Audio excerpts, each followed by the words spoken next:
मुल्क में कल ईद होगी या 30वां रोजा। शवाल का चांद देखने के लिए रोयते हिलाल कमेटी का इजलास इस्लामाबाद में शुरू। चेयरमैन मौलाना अब्दुल खबीर आजाद इजलास की सदारत कर रहे हैं। जोनल कमेटियों के इजलास सूबाई दारुल हुकूमतों में जारी। स्पार्को आज चांद नजर न आने की पेशगोई कर चुका।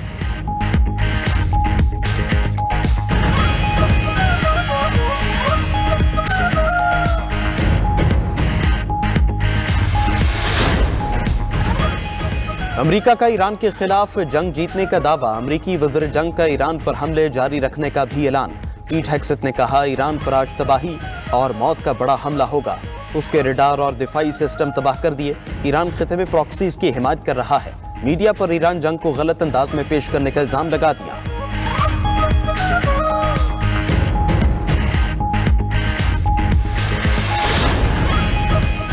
ईरान जंग का 20वां रोज। ऑयल और गैस तनसीबात पर हमले। पार्स गैस फील्ड पर हमले के बाद खलीजी ममालिक की तेल और गैस तनसीबात।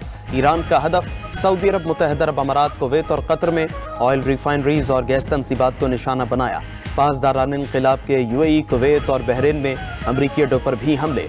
शदीद नुकसान पहुंचाने का दावा।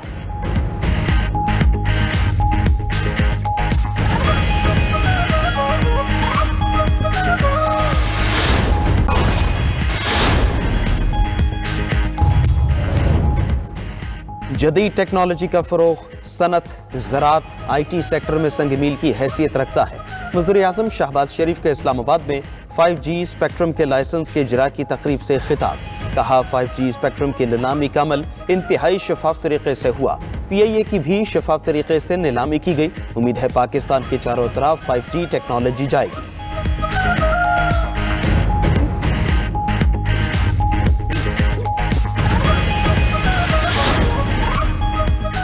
पाकिस्तान के खिलाफ अफगान सरजमीन के इस्तेमाल किसी सूरत बर्दाश्त नहीं किया जाएगा। दहशतगर्द और उनके ठिकाने जहां कहीं भी हुए उन्हें निशाना बनाया जाएगा। फील्ड मार्शल सैयद आसिम मुनीर की रावलपिंडी में अहले तशी उलमा किराम से मुलाकात में गुफ्तगू।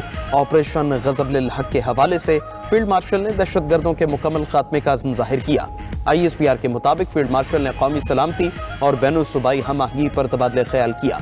कहा कि इत्तेहाद, रवादारी और कौमी यकजहती के फरोग में उलमा का किरदार कलीदी है।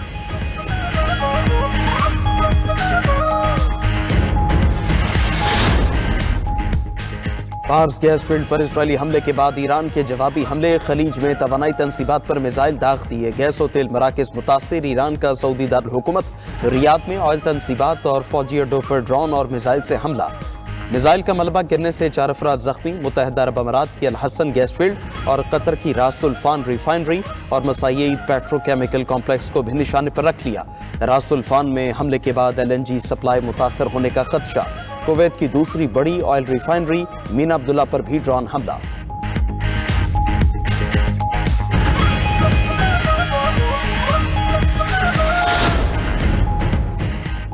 सऊदी अरब की ईरान को जवाबी फौजी कार्रवाई की वार्निंग। सऊदी वज़ीर ख़ारजा फैसल बिन फरहान ने कहा, ईरान मुसलसल शहरी मकामात को निशाना बना रहा है। ये इक़दामात तेहरान को मज़ीद तन्हाई की तरफ धकेल रहे हैं। ईरान के अपने हमसाय ममालिक पर हमलों के नताइज होंगे। ईरान को अपने गलत अंदाजों का जायजा लेना चाहिए। पड़ोसी ममालिक पर हमलों से ईरान कुछ हासिल नहीं कर सकेगा। तवानाई की तनसीबात पर हमलों से आलमी मईशत मुतासर होगी।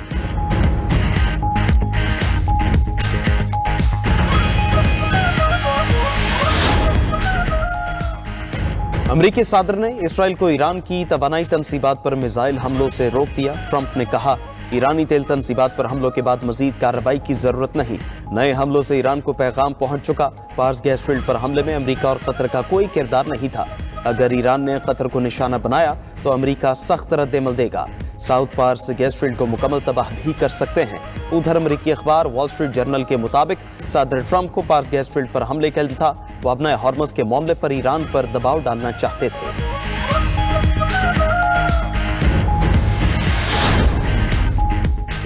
ईरान का UAE से हट जाने का मुतालबा। ईरानी मंदूब ने अक़वाम मुत्तहिदा को खत लिख दिया। अमीर सईद रवानी ने खत में कहा, UAE ने अपनी ज़मीन इस्तेमाल करने की इजाज़त देकर अमरीकी हमलों में मुआवनत की।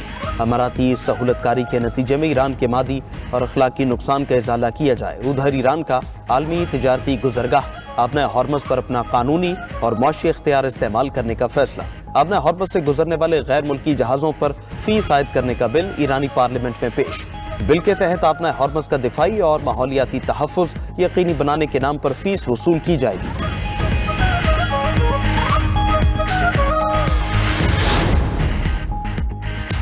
امریکہ اپنی خارجہ پالیسی پر کنٹرول کھو چکا ہے۔ عمانی وزیر خارجہ بدر البوسعیدی نے ٹرمپ انتظامیہ کو آئینہ دکھا دیا۔ کہا امریکہ اور ایران 9 ماہ میں 2 بار حقیقی امن معاہدے کے قریب پہنچ چکے تھے۔ 28 فروری کو مذاکرات کے چند گھنٹوں بعد ہی اسرائیل اور امریکہ نے حملہ کر دیا۔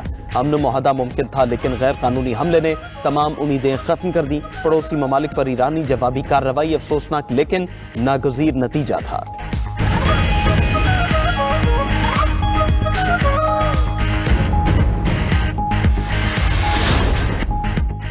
ایران نے اسرائیل پر نئے میزائلوں کی بارش کر دی۔ میزائل دھماکوں سے اسرائیلی دارالحکومت تل ابیب لرز اٹھا۔ وسطی اسرائیل میں دھماکوں کی آوازیں۔ ایران نے اسرائیل پر کلسٹر میزائلوں کا استعمال کیا۔ تل ابیب میں بن گوریون ایئرپورٹ پر بھی ایران کا میزائل حملہ، 3 طیارے تباہ۔ پاسداران انقلاب نے دعویٰ کیا کہ دشمن کے 100 سے زائد اہداف کو نشانہ بنایا۔ حملوں میں 200 اسرائیلی ہلاک اور زخمی ہوئے۔ امریکی بالادستی کا دور ختم ہو چکا۔ امریکہ کو خطے سے نکلنا ہوگا یا پھر انجام کا سامنا کرنا ہوگا۔ ادھر امریکہ میں پینٹاگون کی عمارت پر نامعلوم ڈرونز کی پروازیں۔ خبر ایجنسی کے مطابق امریکی وزیر خارجہ اور وزیر جنگ کی رہائش گاہ کے قریب ڈرونز دیکھے گئے۔ امریکہ کے متعدد فوجی اڈوں میں لاک ڈاؤن کر دیا گیا۔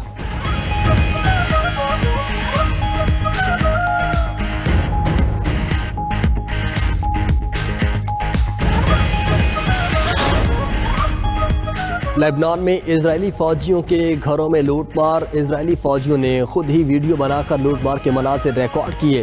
اسرائیلی حملوں سے لبنان میں بڑے پیمانے پر تباہی، 10 لاکھ سے زائد لبنانی بے گھر ہو چکے۔ ادھر امریکہ کا ایران کے ساتھ کشیدگی میں اضافے کے پیش نظر مشرق وسطی میں مزید ہزاروں فوجی تعینات کرنے پر غور۔ رپورٹ کے مطابق امن ہرمز میں تیل بردار جہازوں کی حفاظت ترجیح ہے۔ ایران کے جزیرے خارق اور دیگر اہم تنصیبات پر کنٹرول یا کارروائی کے آپشنز پر بھی غور جاری۔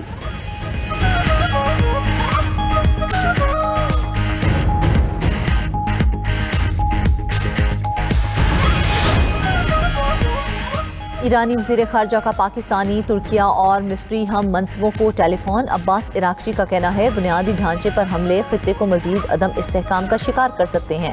ایرانی وزیر خارجہ کی فرانسیسی صدر میکرون پر بھی کڑی تنقید۔ کہا کہ میکرون نے ایران پر مسلط اسرائیلی اور امریکی جنگ کی مذمت میں ایک لفظ نہیں کہا۔ ایران کی جوابی کارروائی پر فرانسیسی صدر کی تشویش افسوسناک ہے۔ دوسری جانب نائب وزیر اعظم اسحاق ڈار کی ترک وزیر خارجہ سے ملاقات، خطے میں بدلتی ہوئی صورتحال پر تبادلہ خیال کیا۔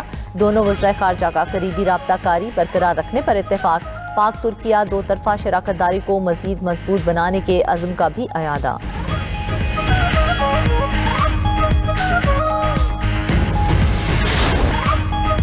کراچی میں طوفانی بارش اور تیز ہواؤں سے تباہی، دیواریں چھتیں گرنے سمیت مختلف حادثات، 19 افراد جاں بحق۔ مواج کوٹ میں دیوار گرنے سے 13 افراد جاں بحق ہوئے۔ قائد آباد میں دیوار گرنے سے 2 افراد جان سے گئے۔ ڈاکس محمدی کالونی میں مکان کی چھت گر گئی۔ محمود آباد نمبر 5 میں گھر کی دیوار زمین بوس۔ تیز ہوا کے باعث درخت گرنے سے ٹریفک کی روانی شدید متاثر ہوئی۔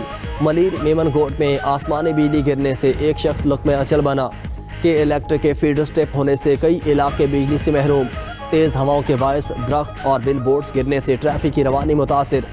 بارش کے بعد ابھی تک مختلف علاقوں میں پانی جمع، گلیوں کی صورتحال زیادہ خراب، شہریوں کو مشکلات کا سامنا۔ سب سے زیادہ بارش کورنگی میں 55.6 ملی میٹر ریکارڈ۔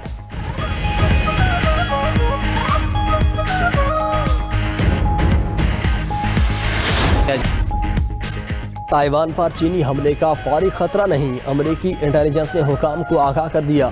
رپورٹ کے مطابق بیجنگ اب بھی طاقت کی بجائے پرامن اتحاد کی پالیسی کو ترجیح دے رہا ہے۔ چینی قیادت تائیوان پر کنٹرول کے طویل مدتی ہدف پر کاربند ہے۔ ادھر جاپان نے تائیوان پالیسی میں تبدیلی کا امریکی جائزہ مسترد کر دیا۔ جاپان کے حکومتی ترجمان نے کہا تائیوان پر حملے سے متعلق جاپانی موقف میں کوئی تبدیلی نہیں آئی۔